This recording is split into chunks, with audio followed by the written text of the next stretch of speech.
Selamat datang di alur cerita Creator Commandos. Kisah dimulai dengan Amanda Waller dan juga Rick Flag yang sedang melihat berita di mana negara Pokolistan sedang diserang oleh penyihir jahat bernama Circe. Amanda segera menunjuk Rick Flag, komandan tangguh, untuk menangani masalah ini. Namun Rick Flag tidak bisa melakukannya sendiri. Ia membutuhkan bantuan dari tim spesial. Amanda pun membawa Rick ke divisi pengasingan makhluk non-manusia, tempat di mana para tahanan monster ditahan. Disinilah kita diperkenalkan dengan para anggota tim unik ini. Yang pertama adalah The Bride, mayat hidup seperti Frankenstein yang memiliki kekuatan luar biasa. Kemudian ada Dr. Phosphorus. Yang ketiga adalah Whistle, monster berbentuk anjing yang buas dan suka mencabik-cabik musuhnya. Empat, ada GI Robot, yaitu robot di era Perang Dunia Kedua yang dirancang untuk membunuh Nazi. Dan terakhir adalah Nina Mazursky, seorang ilmuwan yang berubah menjadi makhluk humanoid berbentuk ikan. Amanda kemudian menunjuk Rick sebagai komandan mereka, meskipun para anggota tim ini dikenal sebagai penjahat yang sulit diatur. Bahkan saat Amanda membuka pintu sel mereka, para monster ini langsung mencoba menyerangnya.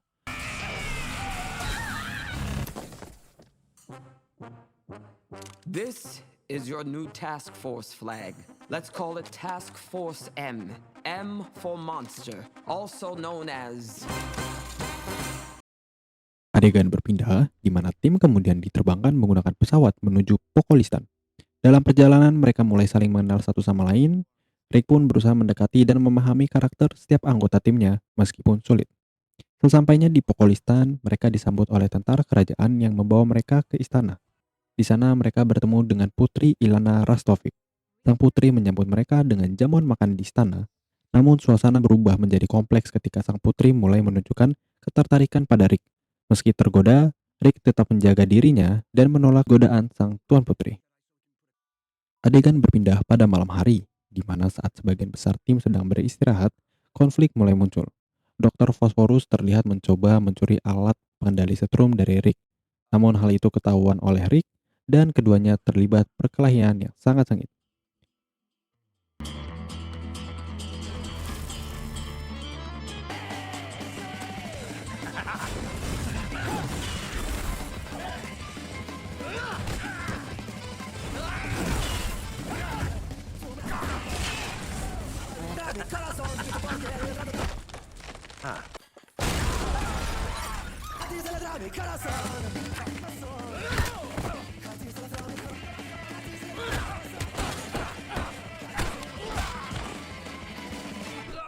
No, please no! Akhirnya, Rick berhasil merebut kembali alat tersebut dan mengancam Phosphorus agar tidak mengulangi perbuatannya. Di sisi lain, The Bride kabur dari istana, di mana dia diikuti oleh Nina yang merasa khawatir. Mereka pergi ke sebuah rumah kosong di tengah kuburan, di mana tempat itu adalah tempat masa lalu The Bride. Namun dari kejauhan, seorang nenek melihat mereka dan menelepon seseorang. Dan orang itu adalah Frankenstein. After all these years, I found you. Baik, sebelum ceritanya berlanjut, gue akan ngebahas latar belakang atau flashback dari The Bride itu sendiri. The Bride sendiri lahir pada tahun 1831, di mana pada saat itu Frankenstein memaksa Victor, seorang ilmuwan jenius, untuk menciptakan pasangan hidup baginya. Victor akhirnya menciptakan seorang wanita dari mayat-mayat yang kemudian dikenal sebagai The Bride. Saat pertama kali hidup, The Bride sangat bingung dan ketakutan. Victor mencoba menenangkannya dan memberikan sebuah kalung sebagai simbol kasih sayang.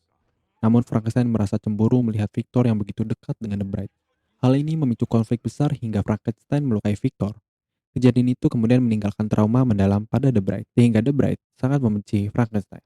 Namun, hubungan antara Victor dan Bride yang tadinya seperti ayah dan anak, lama-kelamaan makin berubah. Namun pada akhirnya karena kecemburuan, Victor akhirnya tewas di tangan Frankenstein. The Bride yang melihat hal tersebut kemudian marah dan menyerang Frankenstein. Hasil serangan tersebut menyebabkan rumah kosong itu menjadi terbakar. Sejak saat itu, The Bride melarikan diri dari Frankenstein. Namun Frankenstein tidak pernah menyerah, dan dia terus mengejar The Bride selama ratusan tahun hingga pada sampai saat ini.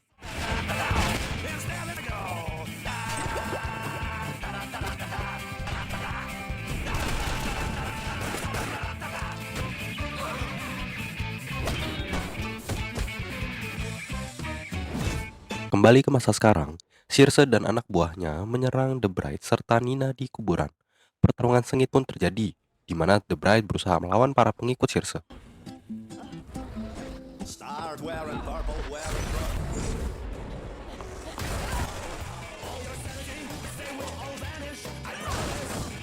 War at 20. I was 20.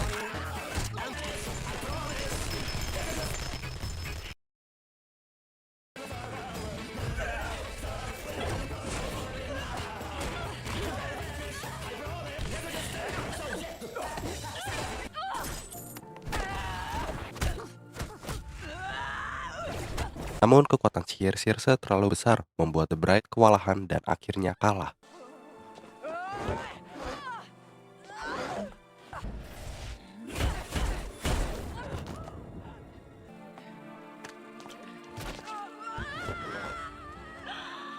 Sementara itu, Nina juga menjadi sasaran dalam serangan tersebut.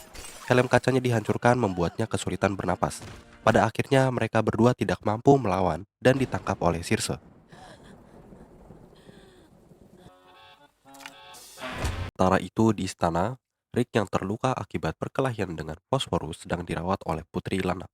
Namun kali ini Ilana kembali menggoda Rick, dan ia tidak bisa menahan diri. Akhirnya keduanya menjalin hubungan. Di luar ruangan, seorang penjaga melaporkan bahwa dua anggota tim mereka, yaitu Nina dan The Bride, telah meninggalkan istana. Mendengar hal itu, Rick dan timnya segera bergegas untuk menyusul mereka. Cerita berlanjut di mana Rick dan anggota lainnya datang ke rumah kosong. Mereka menemukan Bride yang sedang terikat dan Nina yang dikurung di dalam kamar mandi. Bride dalam keadaan terikat kemudian dilepaskan, dan dia memberitahu bahwa ini hanyalah umpan dan tujuan sebenarnya dari Circe adalah untuk menyerang sang Tuan Putri. Sebelum melanjutkan cerita, mari kita bahas latar belakang dari G.I. Robot ini sendiri.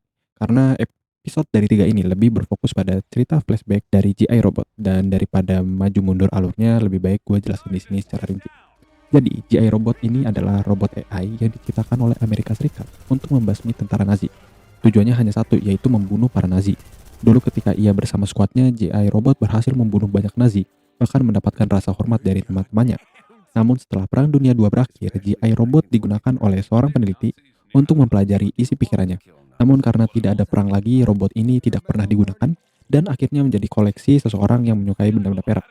Orang tersebut merawat G.I. Robot dengan baik, hingga suatu hari ia mengajak robot itu untuk bertemu dengan warga lainnya dalam sebuah perkumpulan. Namun ternyata, pertemuan itu adalah pertemuan para Nazi. Dengan segera G.I. Robot membunuh semua warga di sana, dan hal inilah yang membuatnya dipenjara dan berakhir di fasilitas Argus. Get ready to die, Nazis!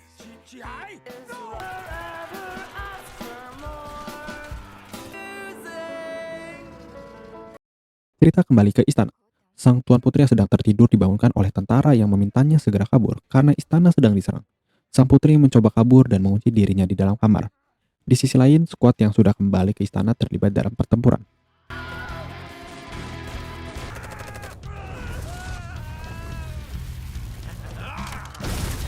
Ketika G.I. Robot melihat situasi tersebut, ia mengaktifkan mode perangnya dan membunuh semua tentara jahat. To choose from all the other real ones that I destroy. Can I hold a candle to my new boy Ambo? Never let him go, then I'll never be alone. I want to.